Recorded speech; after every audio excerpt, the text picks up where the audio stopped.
Elah Gershon Rubin, and I'm 21. I was born in Israel and moved to Canada when I was 4. Thus, I'm bilingual in both English and Hebrew. After the suggestion of a doctor, I had a genetic test done and was then diagnosed with PWS at the age of 5. I am now going to talk about a few important stages of my life, the challenges that came with those stages, and the impact they made on me. I went to Brown Public School from SK to grade 3. Since it was hard for me to make friends, I was being bullied, the schoolwork wasn't challenging enough, and the supervision grabbed too much attention, we decided that public school was not the right fit for me. In grade 4, we decided to move to the private school system. And after trying several schools, I chose to go to the Rosedale Day School. This is where I stayed until grade 8, and where I really started seeing my full potential. Although I still had a hard time making friends, I chose to stay since the teachers were amazing and gave me the supervision I needed to stay safe, but still gave me a sense of independence and felt I was being challenged. Between elementary school and high school, I enrolled in Elah, which is a school where you change the way your brain works. After a few months, I noticed my science grades had gone up, and I began making fewer careless errors in math. By the end of the year, I brought my motor symbol sequencing from severe moderate to average and improved enough to lead the program. Then it was time to find a high school. After our public school experience, we were worried that I had to go to private school as it would have some financial implications. Fortunately, we found Hayden Park Secondary School, the only all-girls school aimed at females with learning disabilities. They had some experience with PWS individuals, and even though I was the first to go into their applied credit stream, they accepted the challenge. Hayden was where I could be supervised without being noticed, and where I could flourish. It is also one of the places that helped me find my confidence talking in front of people, as being part of student council and not being elected, but earning the position of vice president and president. Obviously,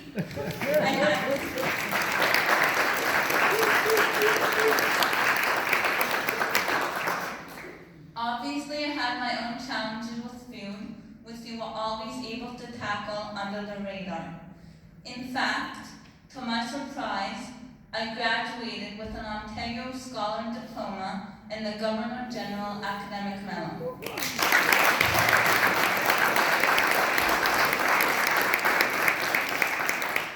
Now I'm going to talk about 2 things from my childhood that still exist today because they are important to me and contribute to my well-being: karate and the experience of going to camp. At the end of grade 1, I started going to karate at Northern Karate Schools and immediately fell in love with it because it's a great workout and it helps build confidence. About 4 years ago, I received my black belt, even though it took me 3 tries to pass. After my second try, they were willing to give me a few extra one-on-one sessions to do some touch-ups. Just last year, in June of 2018, I received my BDAN, which is a 2nd degree black belt. In regards to camp, I have gone to several, but we'll talk about the 2 that have made the most impact on me. Through Integra, we found Camp Toby, which is a camp for any individual with some sort of disability, and part of the cost is subsidized by the government. This is where I spent 4 summers, even though the max is 3, because it is subsidized and they want other kids to have the same opportunity. I was then invited to the LIT program in 2015, where I received a high school credit and got certified in standard first aid. I wasn't quite ready to stop going to camp, which led us to Club Kodiak. This wonderful program is for any individual over the age of 19 with a disability. Each college group cook their own breakfast and lunch. There's a day out once a week. They have a small group life skills of which we get to choose and do that for a week. And there's an activity after dinner of our choosing that also runs for a week. Of course, it took 1 to 2 years to find the best arrangement in regards to food and supervision for both Kodiak and Toei, but they were always willing to make it work.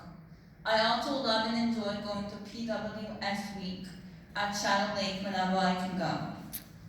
In my mind, the only option that was pleasing to me as a career was something in the medical field.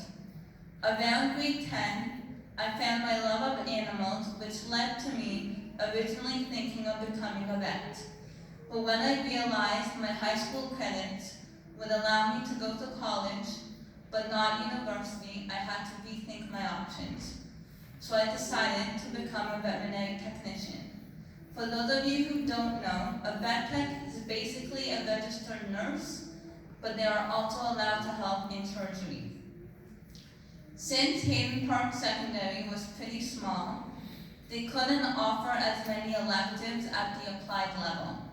This meant I had to enroll in summer school and night school to earn credits needed for the program. After high school, I took a gap year, during which I did some traveling and took the chance to apply to colleges and complete the entrance exam. I also went to Seneca's open house in King City, after which I knew Seneca was where I wanted to go. When I applied, I was placed on a waiting list for 4 months, after which my application status changed to offer of admission. That night, I accepted the offer, although it wasn't the best feeling because I was a student to take the last spot in the program. This thought changed 2 months later when I learned that only 20% of the applicants are accepted. As the school year was about to begin, we booked a meeting with Seneca's Counseling and Accessibility Services, which, to our surprise, were very accommodating and understanding of the situation, especially allowing me, as they do with other students, to do the program in 4 years on a reduced course load instead of the regular 2. Now you're probably wondering what about the supervision. First of all, since the building has animals, there isn't much food around. We have employed someone for part of the week to drive me and supervise me while in class, and my parents take me for the other part of the week. They sit somewhere near my class, so I know where they are and that they are there, but any other student would think they're either a student or a teacher just doing some work. This way I'm still safe, but get the sense of independence. In terms of work, I am planning to become a registered veterinary technician. So far, I've had some good experience and some bad experience from volunteering at clinics. The first place I volunteered at was in a house setting, and my employer didn't know much about me having PWS. It started out fine until the day she showed me where the holiday chocolates were. Oh, Jesus. Afterwards, I found a clinic and worked there for 3 days. But after sending them the accommodations I needed, they found it overwhelming and too much for them to handle. Thankfully, the manager was sensitive and understood the difficulty of finding a place when you have a disability and called her friend, who is the vet at Banks Animal Hospital in the East End, and explained the situation, telling him he would not regret taking me in. I was at Banks during the summer of 2018, and it's a small enough clinic that was able to accommodate me by trying to keep the kitchen door closed and having my shift well after their lunch break.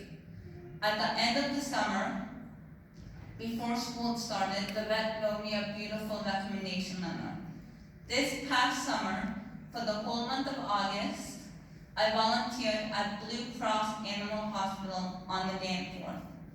Although this clinic was much bigger, the kitchen was on the second floor, nowhere near where I was working, and was impossible to go up there without being noticed. In conclusion, from my experience, there's no need to be afraid to explicitly say what your challenges with PWS are. It's not easy, but there are schools, colleges, and employers that are sensitive enough to understand that we are capable of doing things that any other person can do. There is hope that individuals with PWS can flourish in a school and work environment. I am now open to any questions that you may have or elaborations that you may want. My mom is also here, so feel free to approach either of us after if you want to speak to us privately.